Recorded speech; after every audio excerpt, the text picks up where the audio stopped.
Welcome to the video lecture series, Culture, Worldview, and Origins. We're Tim and Holly Nyquist. We're in a series of on the origin of the fossil record from a non-Western biblical parameter perspective. This is number 4. What we're looking at is when and where can the fossil record be fit into the biblical record, and not forcing the biblical record into the fossil record, but maintaining the biblical record from a non-Western biblical perspective of understanding that biblical record and how the fossil record might fit into it instead of doing it the other way around. What we saw is that, one, the fossil record is a record of death. So if the fossil record is to fit into the biblical record, when does death enter into the biblical record? And that is after the sin of Adam. After Adam's sin, we see that there is a degrading process and that man's thoughts become evil continually, and that then God decides to destroy man and beast and cattle and everything off the face of the earth. And how was he going to do that? That was through water, through a flood. And so the first provision that God then makes is that he calls a man. He calls Noah, meaning that he selected Noah and ordained that Noah would give the world, and maybe God, rest. And so that's what Noah's name means. Nuach comes from the Hebrew term nuach, which means to rest. So now we're looking at God's second provision. What was Noah to do? Also, what we've gone over before is the different sources of reliable knowledge. And in this context, being a non-Western cultural tendency, we're looking at it from a external source, authority, which was the biblical revealed. Now there are other sources, and the other sources are logical knowledge and empirical knowledge.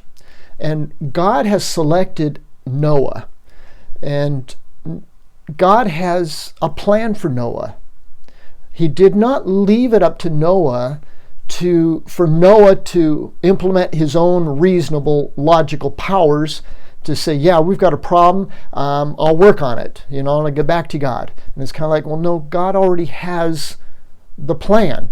And so don't implement your source of reasonable knowledge as being humanistic or being logical and base, but if God has selected Noah, Noah needs to continue to walk with God. And that's why Noah was declared a righteous man, is because he walked with God. So what was God's plan now that he had selected a man? Well, that's what we're going to get into now, is that in Genesis 6:13 through 15. Then God said to Noah, "The end of all flesh has come before me, for the earth is filled with violence because of them. And behold, I'm about to destroy them with the earth. Make for yourself an ark of gopher wood.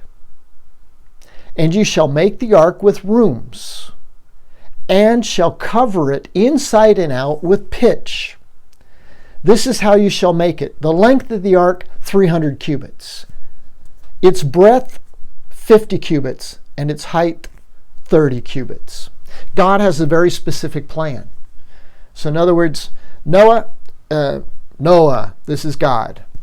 I want you to build an ark. And Noah says, hey, great, I've got some great ideas.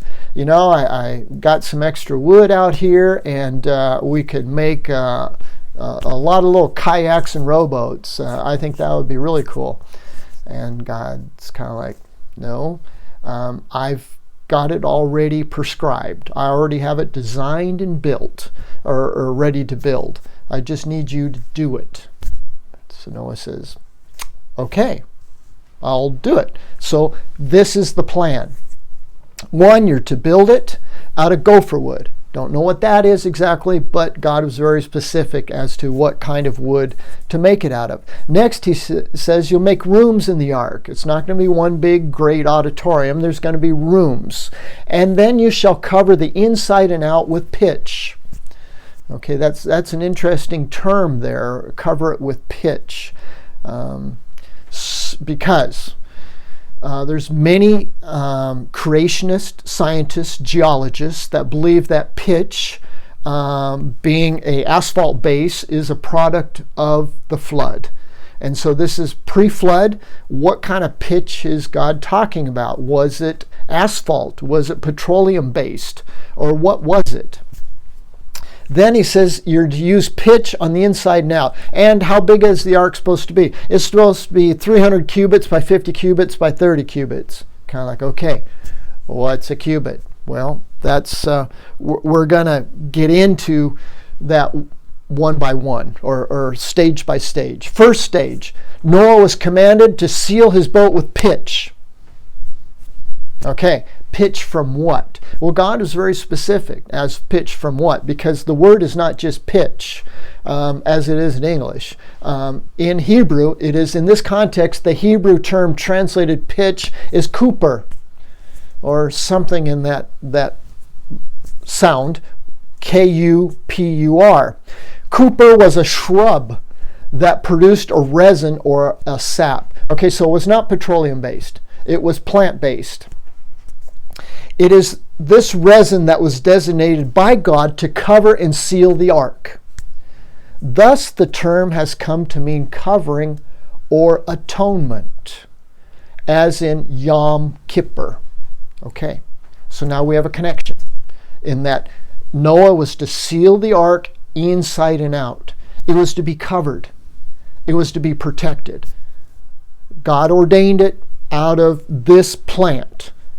And by Noah obeying that instruction, he was now under the protection of God, because that's what God had said would protect him. And so that is what the Jews celebrate, is Yom Kippur, because Noah used that shrub to cover the inside and outside of the boat, which came to mean a covering, which then came to mean an atonement, a covering over. So that is the first thing that God provided. Noah was not the only ark that was in Scripture, and it's not the only ark that was covered with pitch.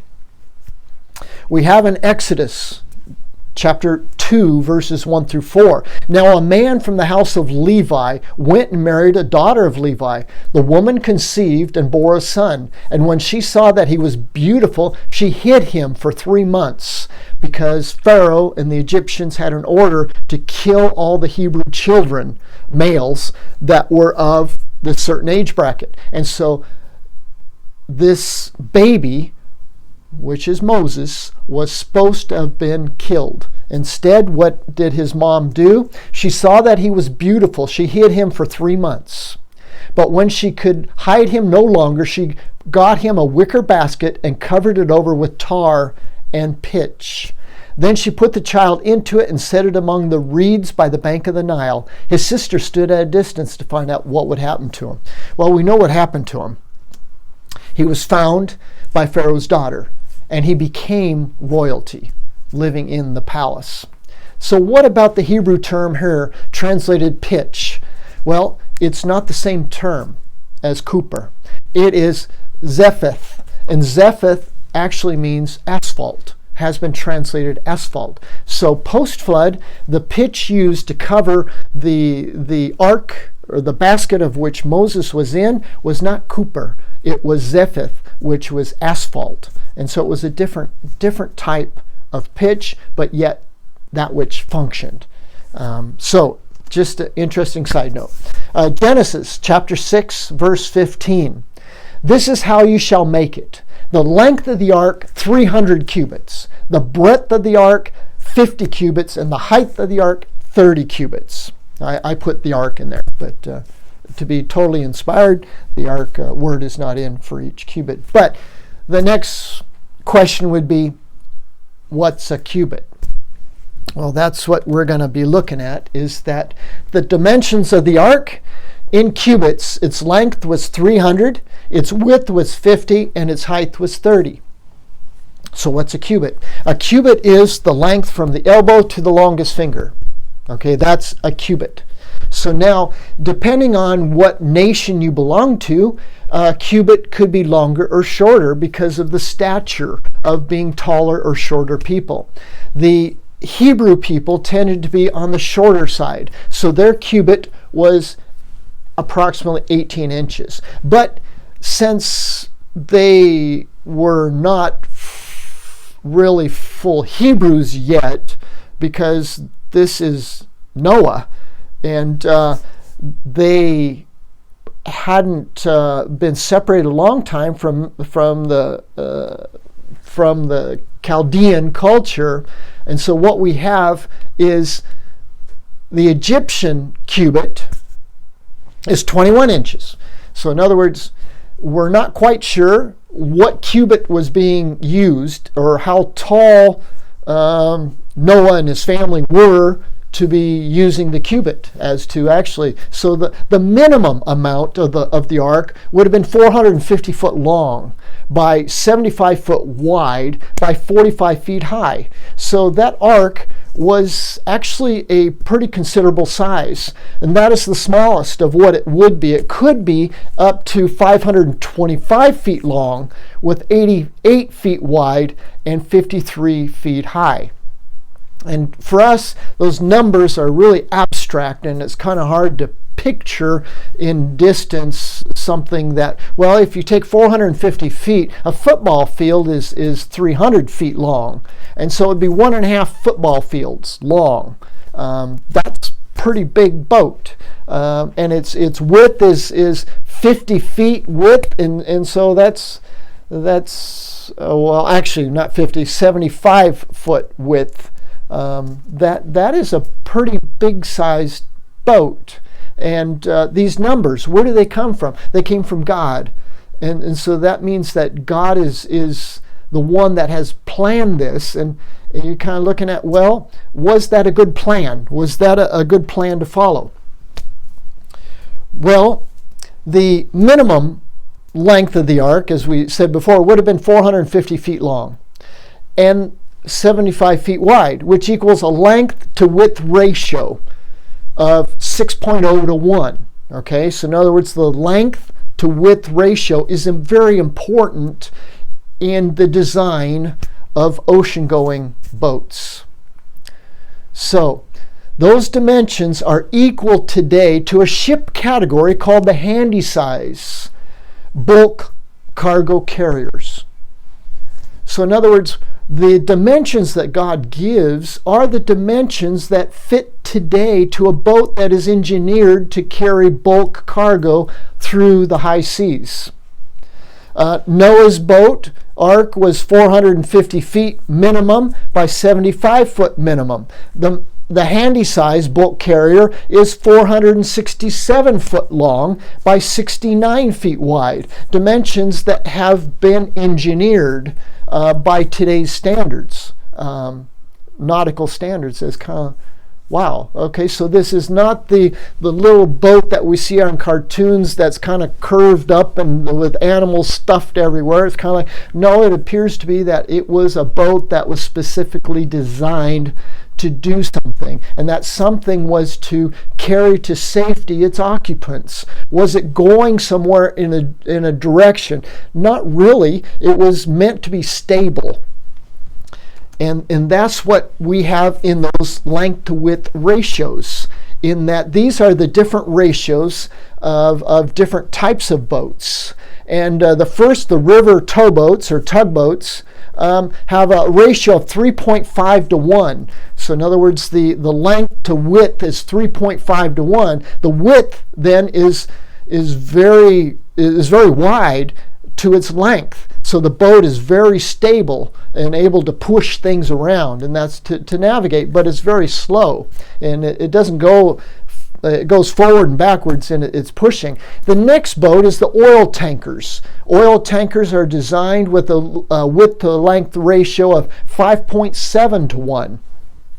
And again, oil tankers aren't looking at speed as much as they are to get there safely through the heavy seas. Then we have bulk carriers. The bulk carriers are designed at 6.5 to 1, 6.5 to 1 length to width ratio. And then we have container ships. Container ships have containers that are secure and individual, so that the bulk doesn't shift a whole lot, and they are meant to get to another point as quickly as they can. So their ratios are up to 8.3 to 1. They have a little less stability, but they have quicker times in getting to their points of destination. But the little less stability is okay because the containers contain the bulk within those divided containers.